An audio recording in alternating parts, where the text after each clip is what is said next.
and with colleagues like Barbara and David. Okay, can I give a round of applause for our first speaker this evening?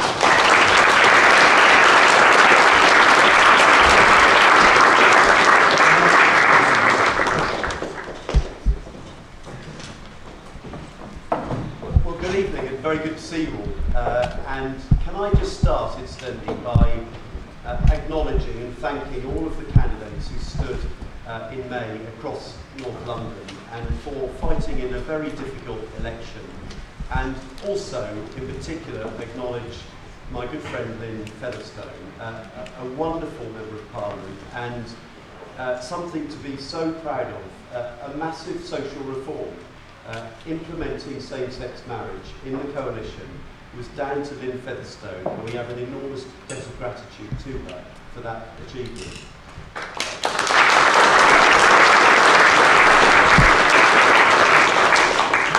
And I understand that there may even be someone from Cornwall here, is that right? This is a Hustings for North London. Yes, you're right. Well, nice to see you, Phil.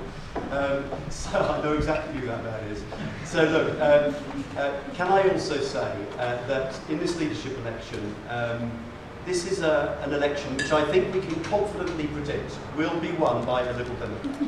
And this is something I think we should all be very pleased about, but it will be the first of many, won't it? Now, as you make up your mind about how to vote, you will want to know what drives me, what my motivations are, what my values are. You'll want to know something about my ambitions for the party, and you'll also want to know the steps that we need to take to realise those ambitions. So let me start by telling you a bit about myself. I've tried in all of my time to try to live out my Liberal values. So long before I was elected to Parliament, I worked as a lawyer, an employment lawyer, and I took on the MOD over the fact that they had discharged some 5,500 women simply for getting pregnant. This was an unlawful act under the Equal Treatment Directive, but we fought against the MOD and secured compensation for all those women. The Daily Mail didn't much like it, but I wore that as a badge of honour, something I think for Liberals to be proud of. Then as a new Member of Parliament, I took on Tony Blair over the really important issue of freedom of information. I wanted to know who Tony Blair was meeting in the run-up to the Iraq War. I wanted to know who was influencing him. So I asked the question, please tell me who you have met at Chequers over the last year. And the answer was, we don't answer that question. So I challenged that judgment, and eventually, after a long process, we secured a landmark ruling that all of us citizens have the right to know who our Prime Minister and Ministers of the Government are meeting with, who are influencing them in the decisions that they take. And then I took on the arms trade, BAE Systems in particular, over the sale of arms to some of the poorest countries in the world, Tanzania in particular, who purchased a military air traffic control system. Tanzania has no air force. There was no justification for that deal. It was a corrupt deal. I worked very closely with Claire Short, who was the Development Secretary at that time, and we exposed the corruption involved in that deal. BAE Systems ended up being prosecuted, and compensation was ultimately paid to Tanzania, money going to schools in that country. And then I suppose the thing that I'm proudest of is that as a campaigning minister, responsible for mental health and learning disability, I fought to ensure that there was equality for those people who suffered from mental ill health, and indeed those people who had a learning disability, and those who had autism. And indeed Phil is here because his young son, Josh, was placed in an institution hundreds of miles away from home, and Phil and his family fought for years to get that sorted. I understand now, after my intervention and a massive amount of work from that family, Josh is due home next month. But the way in which that family was treated as second-class citizens, we can't tolerate that as Liberals. And how can you possibly justify the fact that if you have suspected cancer, you have a right to an appointment with a specialist within 2 weeks of referral by your GP? If you suffer from a mental health problem, perhaps a teenager suffering a first episode of psychosis, you have no such right. At least until this April, when we introduce the first ever maximum waiting time standards for mental health, implemented because of Liberal Democrats in government, and we should be very proud of the fact that we have done that. It starts the journey towards equality for those suffering from mental ill health. But at the heart of my liberalism is the idea of powerful citizens against the state. And it's that principle which makes us absolutely determined to fight to ensure that we protect the Human Rights Act against the assault that it will be under from this Conservative government. But then along with that, there is the principle that we must always celebrate diversity, enabling every individual in our country to be who they are, to love who they want to love, and to marry who they want to love, and to be able to exist as a human being without interference from the government, to always reject conformity, to be intolerant of injustice, of entrenched poverty, and of discrimination, and to combat it wherever we see it. And then there is the central principle that every child in our country has the same right to make the very most of their talents, to flourish as individuals. And it is a sad reflection of our time that there are still so many children whose futures are determined by the circumstances of their birth. That's why the pupil premium was so important. £2.5 billion of public money going into schools to help the children from the poorest backgrounds achieve just as much as everyone else. And the data from primary schools shows that it is starting to have an effect. Again, we should be proud of that as Liberal Democrats. And then finally, in terms of the principle of freedom, along with freedom, surely must come responsibility. Responsibility to one another in our communities. Responsibility for the proper stewardship of our planet. Responsibility for future generations, and to work internationally to ensure that we work to unite people, not divide people. These are the values that are important to me as a Liberal. These are the values that I will always fight for. So let me now say something to you about my ambition for this party. The world has changed completely. Change happens really fast. In politics, in commerce. Just look at how the SNP grew very fast. Look at how UKIP caught fire very quickly. We can do the same. Look at commerce, where you have big household names, here one day, gone the next. New startups that suddenly catch fire because there's a big market out there waiting for their product. And I want us to see us as a dynamic startup with a massive potential market, because this is a liberal age. There are so many people out there who share our values, who feel instinctively liberal in their attitudes, but who don't necessarily associate themselves with the Liberal Democrats. We have to reach out to those people. And I want us to think big, to work on the basis that we must aspire to government. There is no point in us doing this unless we achieve things, implement things which make a difference to people's lives. That must be what we are about. And I believe we can build, if we reach out to those people, a liberal, progressive, radical movement of change. That is my ambition. So how do we get there? Well, first step, I think we need root and branch reform of our party. We don't always apply the liberal values that we uphold and feel in the way in which we run our party. This is the least diverse party in British politics, and that's something that we should be ashamed of. We have to confront that. We have to change it. And let me say this, I want to ensure that every member of this party, including all of the new members, how many new members here tonight? Amazing, incredible. I want to make sure that everyone has the chance to play their part in policy making in our party. So why not in this electronic age, at party conference time, link everybody to the debates that we have at conference and give them the opportunity to vote electronically at conference time? Why not us lead the way in internal democracy, show other parties how it can be done? Secondly, I want us to again become a really effective election-winning machine. We used to be feared by our opponents, but we've fallen behind the curve, and we have to return to the principle of community politics, connecting with people, giving power to people in their communities, campaigning on online communities, reaching out to people, giving people power.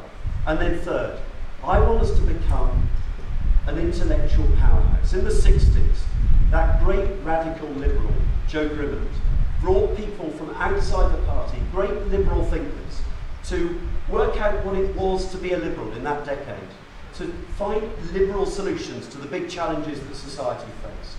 And there was a dynamism there. 2,000 people attending young liberal conferences in the 60s. It was the spirit of that time. And he built from a very small start. I want us to do that again. We will only succeed if we win the battle of ideas as well as campaigning effectively. If you bring the two together, we can be an unstoppable force. And then finally, young people. This party will prosper in the future if we inspire a new generation of young people to our cause. If we speak to their values, they are overwhelmingly liberal in their attitudes, their instincts. If we're open, dynamic, internationalist, if we genuinely believe in opportunity, if we come up with liberal solutions to our housing crisis, if we lead the argument on climate change, these are the things that young people care about, as well as reform to our archaic drug laws, which criminalise so many young people. These are the things that we should be campaigning on in a clear and consistent way, inspiring a new generation of young people. So let me end by saying this. A couple of weeks ago, I was speaking to a young Liberal youth member, and she's been through mental health problems. And we were talking about the work that I'd done on mental health, particularly for young people, young people's mental health. And she said to me, "You have restored my faith in politics." Now that meant a lot to me, because I felt that the work that I'd done had actually reached someone, was having an impact on people. Because as I say, that is what we must be about. And Liberal Democrats, I believe that we can restore the people's faith in politics. If we speak from the heart, if we tell it as it is, if we speak to our values, we can build a liberal, radical, progressive movement of change. And so if you are ambitious for our party, like I am, do think about supporting me in this election, because together we can succeed. Thank you very much indeed.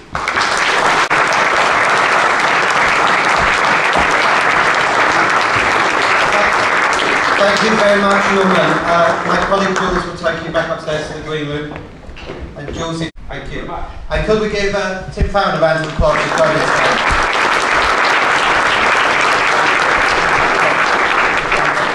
Yeah, if that's okay. Let me just make sure it's working. The one with the attack, I make sure. Yeah, it is working. It's Over working. to you. All right. Terry, thank you. Thanks to all of you as well. So, what makes a great speech? A great speech moves people from one place to another.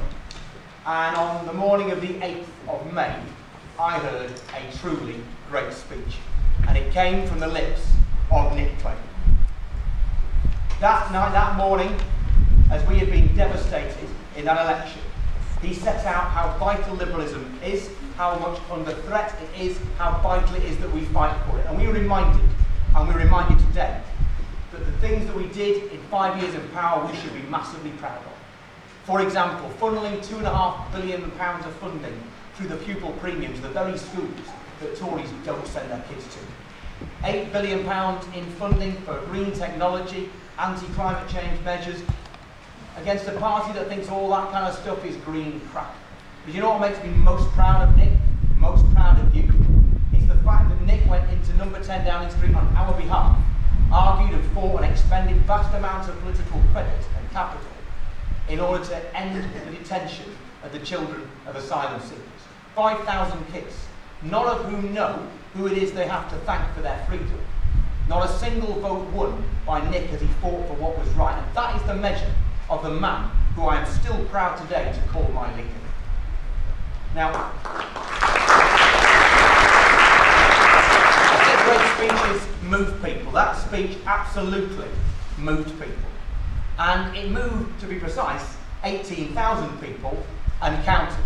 Norman might have already done this, but audience participation, bear with me. Hands up if you've joined in the last 7 weeks. Awesome, thank you. Thank you very, very much. You may have come along today to find out what you can do for your party. I promise you we're going to tell you. However, I want you to know you have made a massive difference already. When I went into HQ the Tuesday after polling day, I expected to find a bunch of broken, demoralised people. Don't put my arm around them. I found no broken or demoralised people. I found people buzzing with the adrenaline that your signing up to our cause had put in them. So I am massively grateful to what you for what you have done already. But on the 7th of May, this country ejected this party into the wilderness. And the only thing that matters in this leadership contest is how are we going to get out of it? Because I don't want to spoil this evening for you, but the reality is you're going to find two good Liberals today who will agree with each other on what we are for and what we've achieved on about 99% of things. And even the grumpiest of you is going to agree with us on 95% of things. The tragedy is this: we can do naff all about those things because we just lost an election and lost it heavily. So these events are all about you asking us questions. Forgive me for my impertinence, but I have a question for you. Do you want to win? Yes. Do you want to win? Yeah, good. Because if you do, I am your man. I am standing for this position for one reason and one reason only. I am not having the party of Lloyd George, of Gladstone and Grimmond die on my watch. That is why I am here. And if I look at what drives me and why I am involved in this in the first place, I have to reveal a little bit about where I came from, which was a little bit further north than North London, and in a little place called Preston, which is these days a city. It wasn't then. I was brought up by my mum, single mum, me and my little sister, and you know, we had no money. And the measure of a good parent is that you never found out you're in poverty until many, many, many years later. And I remember the moment it really dropped, the penny dropped on me. I was in my late 20s, and my grandmother had passed away. At her funeral, or after the funeral, me and my mum were washing up together and discussing the fact that my grandma's wedding ring had been melted into my great-grandmother's. I said, "Whatever happened to your wedding ring, Mum?" And she said, I pawned it when you were 7 to feed you. I thought, well, crumbs, how did I, from those sorts of beginnings, end up going to university and unlike pretty much anybody else I knew? And it struck me the reason is, I had a bloody-minded parent who never knew when she was beaten, which is probably why I'm a Liberal Democrat. But you don't have to be, and you shouldn't have to be, that jamming in life. You shouldn't have to be that jamming. Because I look at my mates, the people I grew up with, and I had a really happy childhood, by the way. You know, those people, what they amounted to, the thing that angers me the most is not the immorality and the unfairness of inequality. It's the complete and utter waste of good and wonderful people. And in this country today, if you are a woman, you will be paid less on average than if you are a man. If you are LGBT+, you will have fewer opportunities in life than if you are not. If you are not white, you will be paid less than if you were white. If you're from some regions and nations of this United Kingdom, you will have fewer opportunities than if you are from others. Inequality is morally wrong, but it is also utterly stupid. What a waste of talent. If you had a company and you only made use of 20% of your people and 20% of your space, you would be an idiot and you would fail, but that is Britain. And I want us not just to be against inequality because it is bad, but for equality because it is good. And we have done too much of telling people what we are against. I want us to go out there and tell people what we are for. And not just that, I want not just to have policies that tell people what we will do. I want policies that tell people who we are. Who are we? So, we are the kind of decent people who stand up for the most powerless people in our society, no matter what the press says about us. Therefore, we will be the people who put our hands up and say, we must give a home to those refugees crossing the Mediterranean. We should be the kind of people, we are the kind of people who believe that we are internationalists, anti-nationalists, that we are outward-looking, generous-spirited. Therefore, we will proudly lead the campaign to keep Britain in the European Union. We are the kind of people who believe that nothing robs you of your freedom and your dignity more than poor housing. Therefore, we alone will lead the fight against David Cameron's sell-off of housing association properties. Who are you? Who are you? I want people to be absolutely clear. Who are we? And I think in the election just gone, I'm afraid people did not know who we are. If I become our leader, people will know who we are. And Britain will like it. Britain will like it. because our survival and revival as a party is absolutely essential. And I say that knowing that whilst it is essential, it is not inevitable. Our comebacks in time gone by under various leaders that, many of you are aware, this is not the first near-death experience this party has endured. And we've got through it in the past, but we haven't got through it by accident. You see, it isn't good enough to just want the Liberal Democrats to recover, to survive and thrive. You have to have a plan. So let me be very blunt with you. You are looking at the only Liberal Democrat candidate in the election on May the 7th who got more than 50% of the vote. Only one in the whole country. You are looking at the Liberal Democrat, the only place in Britain where the Liberal Democrats came first in those shocking European elections last time round, Westmoreland. In those terrible Police and Crime Commissioner elections 2.5 years ago, we came first. One place in the United Kingdom, you guessed it, Westmoreland. None of those successes were accidents.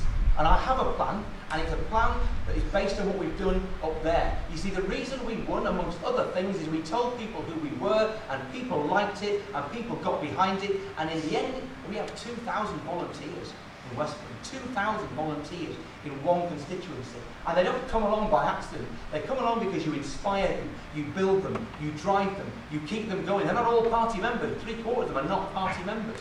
And that is what I want to do, because when that tsunami came on May the 7th, we were stood on the top of Everest and got nowhere near it.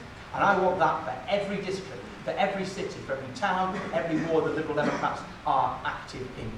Okay, so I've told you a little bit about what I want to do, where I come from, how I want to achieve the things I want to achieve. I just want to finish really and reflect on the fact that this time last week, Norman and I and others were in Glasgow at the Butte Hall, commemorating Charles Kennedy, our fallen leader. And I heard great speeches about him that night, but I reflect on what a great man he was.